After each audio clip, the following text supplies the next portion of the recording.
Today, we are going to be talking about 5 free agents that the Atlanta Falcons must sign in this free agency period. Welcome back to Falcons Feud. If you're new, please drop a like, subscribe. I appreciate it all. And let's get into this, man. Let's take a look at these free agents and what the Falcons need to do to transform this roster. Let's get it.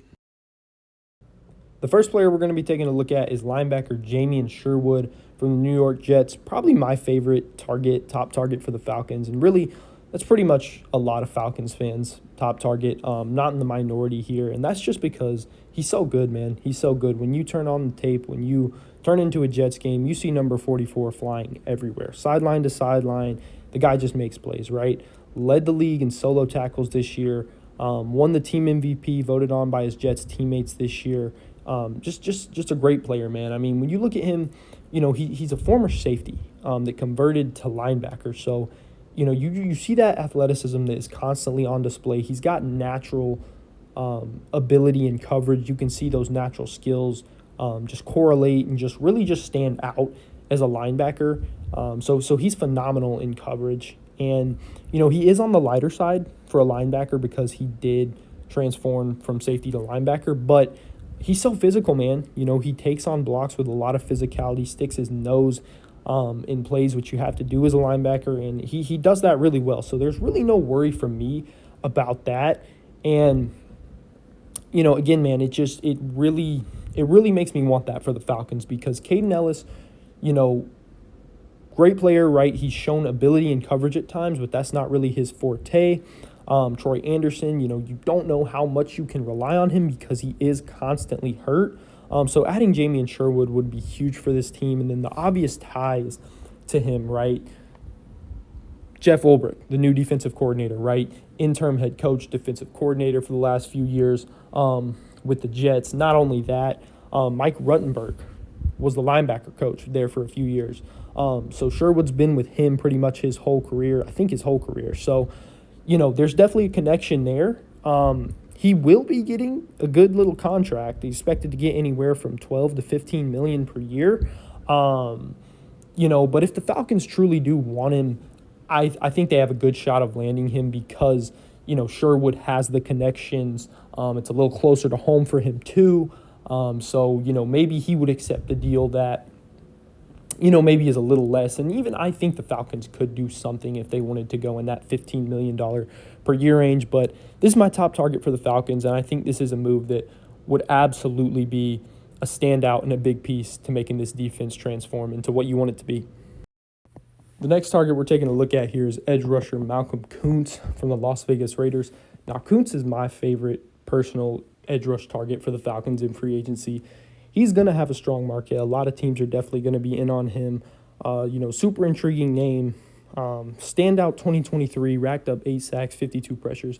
You do have to account playing next to one of the, you know, greatest edge rushers in the game right now, Max Crosby. But, man, like his matchups, Koonce's matchups looked really good. And he showed a really good ability to win. And, you know, that pass rushing upside is always going to get you paid. And, you know, despite having a knee injury, really devastating for him before 2024, he still will command a strong market. $20 million per year is kind of what I'm seeing. So if the Falcons do decide to sign him, if they do go out and get him, there's ways that they can. But it would more than likely be the only significant move they make. But I think it would be a really good move because it's a floor-raising move. And that's the thing. The Falcons need floor raisers, right, on this pass rush, on this defense. You know, game changers, those guys are really only going to come in the form of making a trade or, you know, drafting a guy, and then that'll take a few years. But this Falcons pass rush needs floor raisers. Malcolm Koonce can do that. And not only that, he raises the floor. I think he can come in day one and certainly be your best edge rusher. If he can get you 8 to 10 sacks, you know, and just win, you know, win off the edge, that is a big upgrade, and it's a step in the right direction for your pass rush and for your defense. So I would love Koonce. And, you know, it may cost a little bit more money than you would like to spend. But, again, it's upgrading the pass rush. It's raising the floor on this defense. And I think Koonce would definitely be a great move. The next target, we will be moving over to the secondary and taking a look at Asante Samuel Jr., the cornerback from the Chargers. Another cornerback with the name Asante Samuel in Atlanta would be a lot of fun, right? I mean, Seriously, though, I think it would be nice if Asante Samuel Jr. came to Atlanta. I think he's one of the more underrated young corners in the game. When you look at him, you see good production from him. Racked up 2 interceptions in every year, his first 3 years, and impressive coverage grades, including, as you can see on the screen, a 75.6 grade in 2023, according to PFF. He was nagged by a shoulder injury in 2024, only appeared in 4 games, so the numbers were down. But again, just didn't really appear in many games, so it's kind of hard to judge, what his play looked like. And I think a team is going to be able to steal him, and he may go for a little more than maybe I would think. But, I don't think there's going to be a crazy robust market for him because this is a stronger, free agency corner class. When you look guys like DJ Reed, Byron Murphy, Carlton Davis, Travarius Ward, those are all names that I definitely see getting paid, a lot more money over Asante Samuel Jr. And I think that it could be, again, one of the better under-the-radar moves that I could see the Falcons jumping on. They still need to find a stable corner two next to A.J. Terrell. And, signing Asante Samuel, that it's not a definitive, like, oh, yeah, this is the corner two for the next few years. But, sign him to a prove-it deal. And if he can do it, then you found a corner two, a reliable corner two next to A.J. Terrell. And even if not then, this team needs corner depth. They need depth everywhere, but they need depth. Depth. And more depth, and Asante Samuel definitely gives you that. Could be a good cornerback too, and and at the least a really good cornerback 3 or 4. So this is a move that I could definitely see, again, raising the floor and even moving the needle. I love this move. I think Asante Samuel Jr. is a very good, very young, very underrated player in this league, and I can certainly see him making a difference in this secondary. So this would definitely be a free agent move that I would love to see the Falcons target Asante Samuel Jr. It could be a low-risk, high-reward type situation. The next target we're going to be taking a look at here is edge rusher Chase Young. I know an Aints player here on the list, it feels wrong. I hate even having to put his graphic up here, but Chase Young does make a lot of sense for the Falcons. Never really panned out to what he was supposed to be in Washington. Had a stint with the 49ers that wasn't really impressive, so last offseason signed a deal with the Saints, and honestly, had a really solid year. He stood out, racking up an impressive 66 pressures, which was 7th most for edge rushers, according to PFF. Finished the season with 5.5 sacks, so his ability to finish the plays weren't as impressive, but, he was consistently getting to the quarterback, and that's what the Falcons need, man. They just need guys who can affect the quarterback, right? Like, that's what Jeff Ulbrich talked about. He talked about guys who can affect the quarterback, throw their timing off, and, hopefully the sacks will come. So Chase Young can definitely give you that. You're not really getting much with his ability to stop the run, hasn't really proved that throughout his career, but, you need guys who can get to the pass rusher. Chase Young can do that. At the very least, he can be a situational pass rusher for you. And, he shouldn't cost too much. Like, it's a weaker edge class, and the salary cap is up and whatnot, but it shouldn't cost too much. I could definitely see him re-signing in New Orleans, but if he's there for the cheap, I guess technically for the cheap, maybe not too expensive, I wouldn't hate the Falcons pouncing on the move, and I think it could be a solid move going out and getting Chase Young and adding some pressures to your team. The next player we'll be taking a look at here is defensive tackle Javon Kinlaw. Not the most exciting name on the list, certainly, but I could absolutely see this happening. Kinlaw was a former first-round pick, never really panned out to that billing of being a top selection, but he had a solid year, 2023, kind of the first year that he looked like, okay, he can kind of do this, but it wasn't enough for the 49ers to bring him back.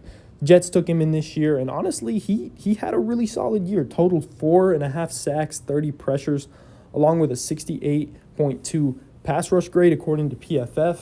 Now, the run defense leaves a lot to be desired. That's not really his thing, so he's certainly not an every down player.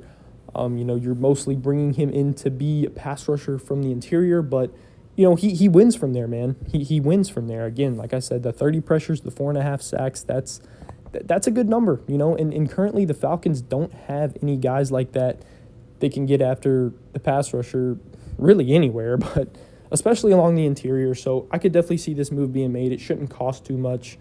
Ulbrich talked about in an interview last year how much they loved Kinlaw, the Falcons, when he was there with them, and they almost selected him.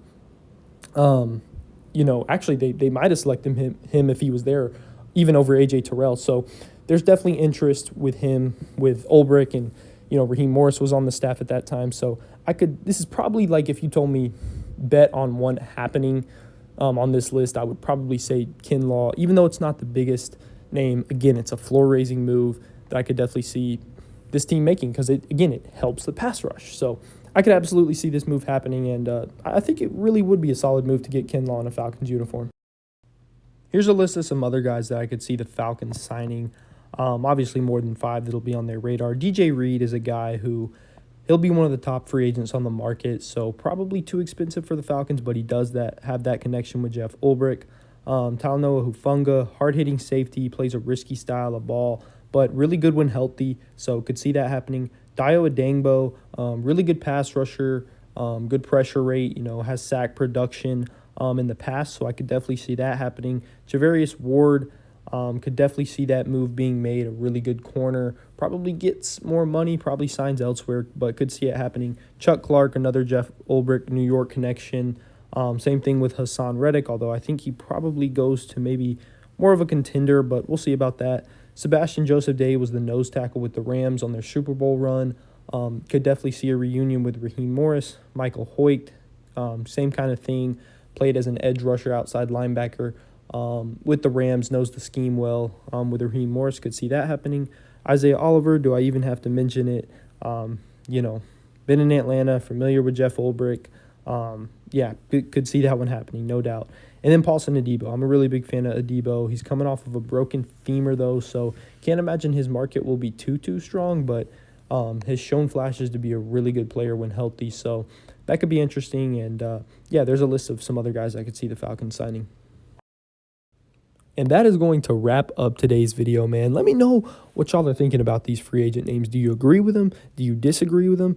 Do you have other names that you have in mind? If so, let me know in the comments. I would really appreciate it if you subscribe, hit that like button, because we're going to be covering the Falcons this whole offseason, man. We're going to take a look at what they do in free agency, legal tampering period starting Monday, and then it'll be full draft talk until April, man. So I'm super excited about it.